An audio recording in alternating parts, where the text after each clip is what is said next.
Hi, my name is Valentic and welcome to our Advantage Property Market Update. Well, the Melbourne market has continued to perform strongly. Clearance rates have been averaging around 80% and consistently there, and that's the first time since April 2010 we've had clearance rates so high. It's been a lot of record results. We saw a house in Beaconsfield Parade Middle Park sell for $1.8 million over reserve, 72% over, which we haven't seen in many markets ever. There was a 2-bedroom villa unit that we missed out on for a client in Blackwood Road in Carnegie that sold for a record $945,000 as well. So these are the sort of results we are seeing. There's definitely some price growth from the last peak, and Melbourne prices are now at an all-time high. There was a townhouse in Bruce Street, Toorak, that we bid for, that we missed out on for a client that sold for $1.3 million. It sold last in the last peak market in April 2010 for $1.020 million, so an increase of about 28%, which is really showing that Melbourne prices now are that much higher than the last peak. We've seen results where a house in Thornbury we missed out on for a client sold for $1,122,000, nearly $300,000 above what a similar property sold for in Spate Street across the road only a year ago. We also bought a duplex in Bamboo Road, Caulfield, south for a client.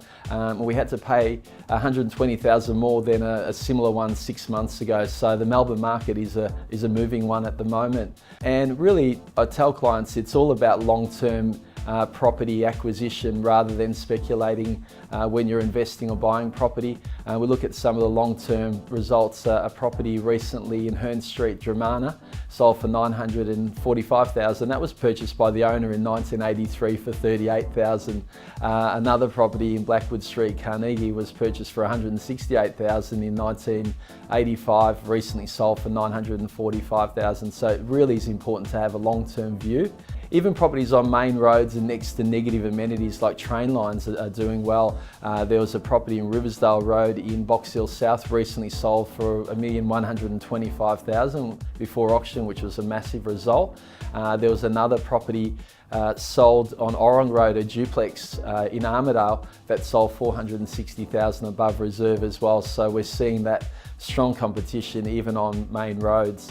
Or next to negative amenities such as Katandra Road in Ormond, where a block of units we bid for and missed out on sold for $900,000 above the first bid there, and there were 4 other competing bidders as well. Melbourne's really benefiting from having the highest population growth in Australia of over 100,000 people making it home every year.